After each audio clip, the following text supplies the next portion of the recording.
Experts call upon media professionals to play share in the upcoming general elections.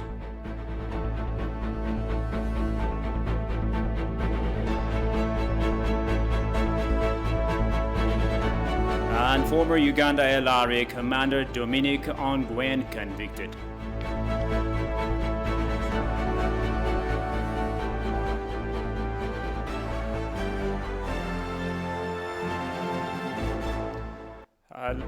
Hello and a very warm welcome to this news hour with the news. I'm Shifara Lakaw. Deputy Prime Minister and Foreign Affairs Minister of Ethiopia, Dammeka Mekonnen, says the government has been working to ensure delivery of humanitarian services and improve the situation in the state of Tigray. Kasaun Chane presents the story as follows. Dammeka said to the African Union foreign ministers at the 38th African Union Executive Council meeting while delivering briefings on the relevant current issues in a country, particularly in Tigray region. He also explained the reconstruction and rehabilitation, capacity enhancement and peace building efforts of the interim government of Tigray. According to the Deputy Prime Minister, food and non-food items were delivered for more than 1.8 million beneficiaries, aimed at addressing more than 2.5 million beneficiaries across the region, as lucky banking service, market failure, and pending salary payments are forced to cover a greater number of beneficiaries. He said for efficient and effective delivery of humanitarian assistance, the Emergency Coordination Center has been established at Mekelle, comprising of relevant line ministries, regional bureaus, United Nations agencies, bilateral and international NGOs. According to the Dammeka, the federal government is working on mobilizing resources for the recovery and rehabilitation of damaged and destroyed economic and social infrastructures. The Deputy Prime Minister and Foreign Minister also said refuge in the region are one of the priority areas of the government to maintain their safety and security and ensure the continuous supply of food and non-food items. Besides, in order that in the refuge camps where access and issues are related to safety and security, and the government has taken immediate action by relocating and maintaining basic humanitarian services. Experts call upon media professionals to play share for the success of the coming 6th general national elections in the country. The Prime Minister's office organized a this-work dialogue on the role of media and communications in election process where various stakeholders were involved in. Kasaun Chane presents the story as follows. Speaking on the occasion, experts say effective communication way matters to conduct peaceful election in a country. They call upon the media to focus on relevant contents in a way that contributes something to the fair flow of information. To communicate with people, there must be great care on the language we use. Communication is successful when there is communication, reading, correct interpretation and proper expression. Messages in the media are grounded, and if the mentioned content is not included, it may be problematic by providing a different interpretation and understanding than intended. Great care must be taken when making it accessible to masses. Audiences are the only listeners. The electorate, the ones who take the information for granted, they do not understand all the information provided, and they only remember a few things that are close to their heart.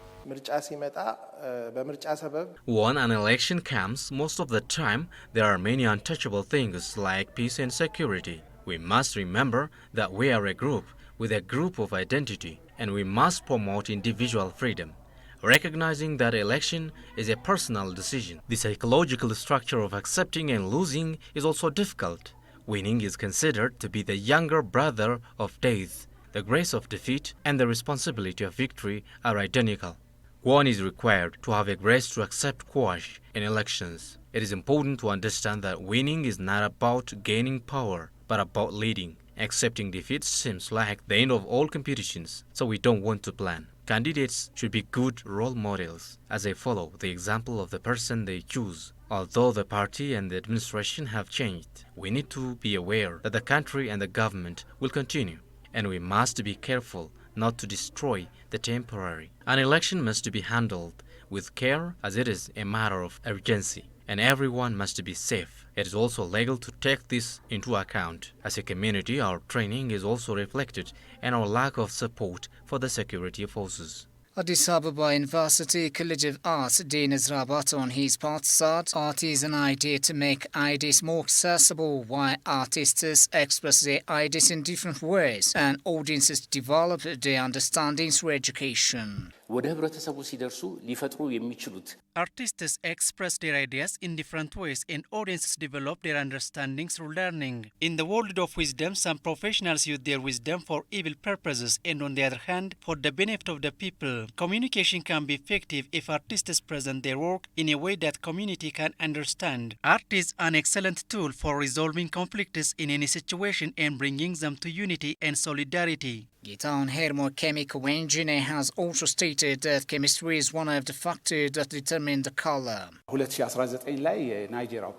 When Nigeria undertook election in 2019, it was the music industry which played a great role to mobilize the people. Color is one of the factors that determine acceptance. Science tells us that people decide whether to look or not in just 60 seconds, including the choice of symbols. Color creates a sense of belonging and people get information about reality by looking at them. Therefore, various national significant signs, including our election symbols, need to be prepared within an understanding of human psychology. Various political parties have already been registered to take part in upcoming Ethiopia's general election to be held in the upcoming June.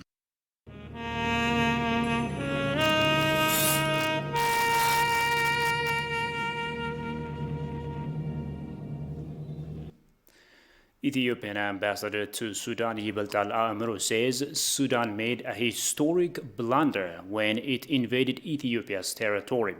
Sudan's action is wrongful both morally and legally in the light of its long-standing and historical relationship with Ethiopia, he has underlined. Demis Makrel presents the story as follows.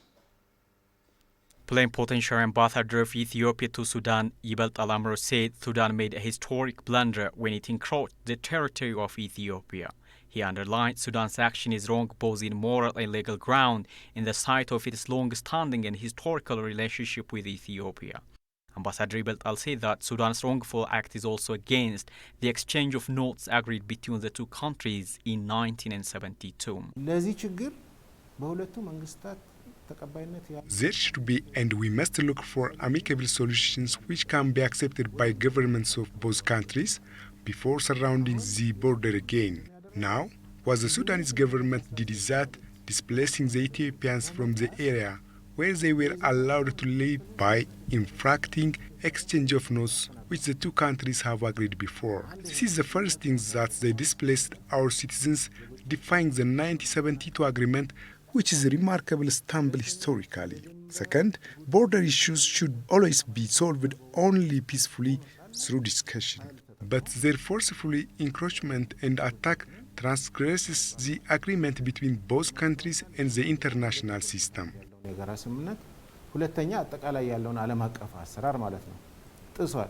Sudan forces demolished properties and claimed lives of Ethiopians in wide border encroachment and caused to the country damage equal to an estimated amount of 1 billion birr, he said. The attack is inflicted in a wide area of land. It includes looting of agricultural production of the farmers, looting of agricultural machineries and tools used in military camps. According to the officials in the area, total cost of all these losses is about 1 billion birr. Indeed, this requires detailed research. Based on the results of the research, we are going to ask for the compensation from the Sudanese government on coming negotiations in the near future. Ethiopia is still in a position to address the border dispute with peaceful mechanism, the ambassador said, adding the nation will be obliged to defend its rights otherwise. Policy Matters is a conversation platform which aims to provide reasoned analysis and context to the activities, reforms, and policies of the federal government of Ethiopia. Exploring various reforms the government is undertaking, the conversation platform aspires to enable nuanced and informed understanding. Transport is one of the sectors which is very close for innovative solutions. But as a country, the whole system that we used to have has been rigid, but it has to be as flexible as possible to address the needs of our people. We are aware that there are a series of transformational interventions in the logistics sector. How would you measure your success for the intervention? The establishment of the National Logistics Council, as per the direction indicated in the logistics policy, is one of the major big steps that we have taken as a government, because logistics is all about everything.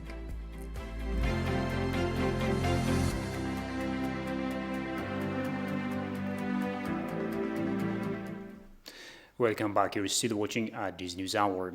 The renowned historian Ayele Bakari suggests African nations should include more indigenous knowledge in their curriculum systems rather than imitating Western structure. He says this generation ought to fight cultural colonization and its false narratives toward the African continent. Goshu Melisov has interviewed the scholar and has filed the following report.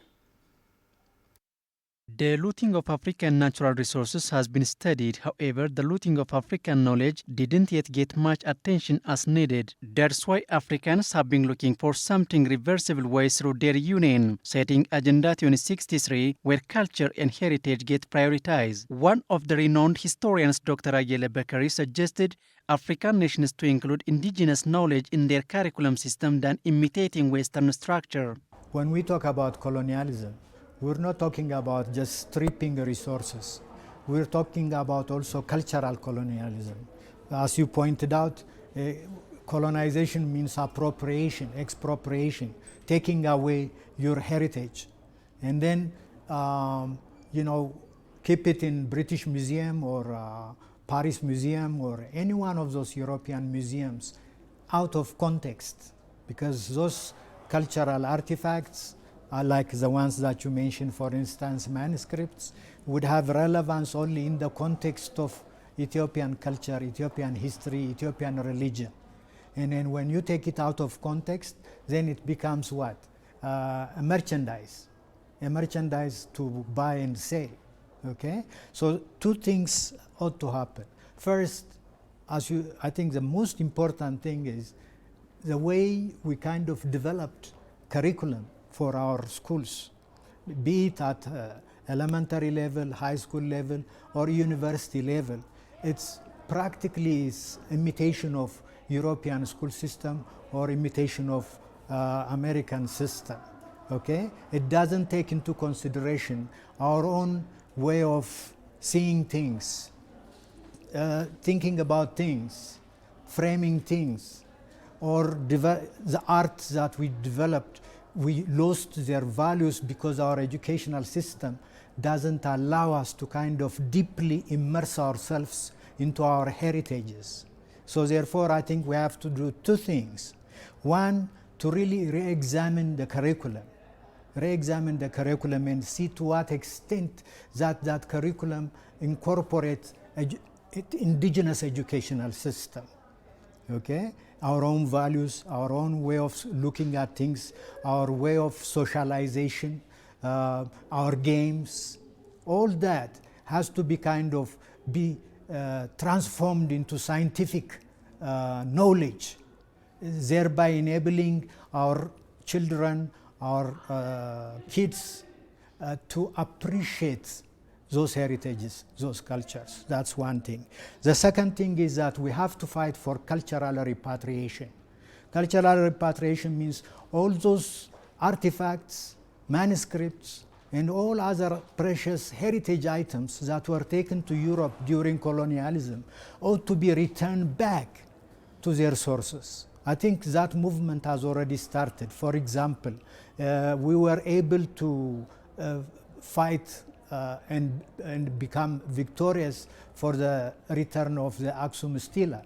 Ayele told that colonizers not only took away precious resources, but also culture and heritages of Africa. Those colonizers, when they came, they not only took away the gold, the oil, or the cash crop.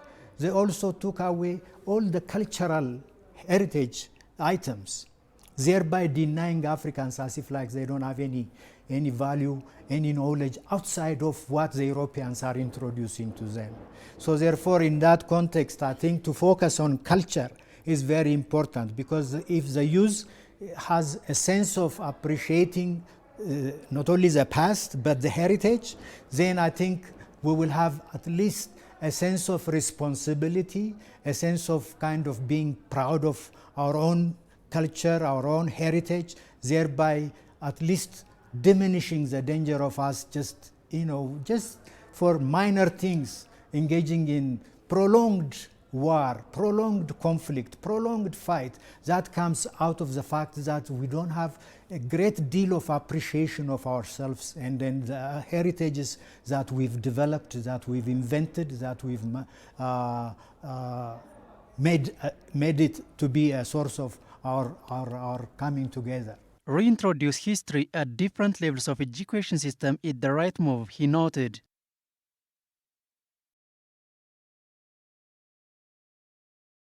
Ethiopian security forces have foiled planned terrorist attack on the UAE embassy in Addis Ababa. According to a statement of the security service, 15 suspects were apprehended while planning to carry out the attack on the embassy after taking mission from overseas terrorist groups. The plan was intended to inflict huge loss of lives and wrench the city's good image.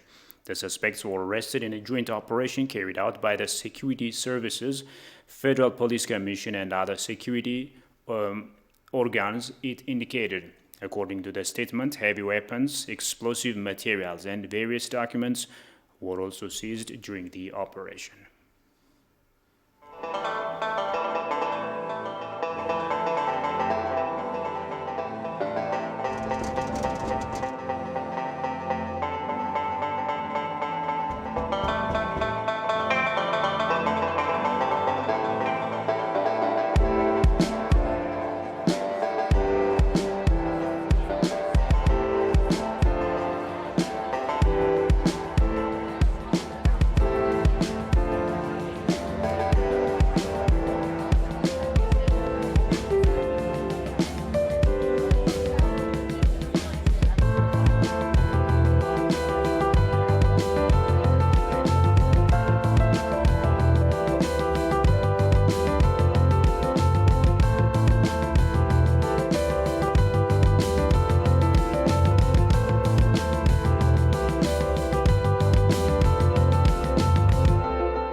Now, ex-Ugandan rebel commander Dominic Ongwen has been convicted of war crimes at the International Criminal Court (ICC). The ICC delivered its verdict in the trial of Dominic Ongwen, a former child soldier turned rebel commander accused on 70 counts of crimes against humanity and war crimes: murder, rape, torture, sexual slavery, and use of child soldiers between 2002 and 2004, Nguyen faces a string of horrific charges. According to Africa News, the former rebel commander, who went on trial in December 2016, pleaded not guilty to the charges at the start of the proceedings and continues to deny all accusations. He was said to have committed the crimes while he was a commander of the Lord's Resistance Army (LRA) in northern Uganda.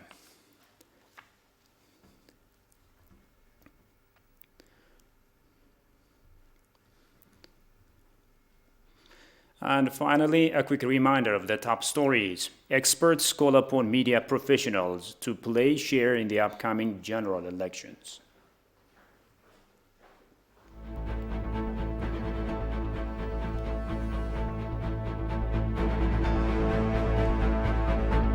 And former Uganda LRA commander Dominic Ongwen convicted.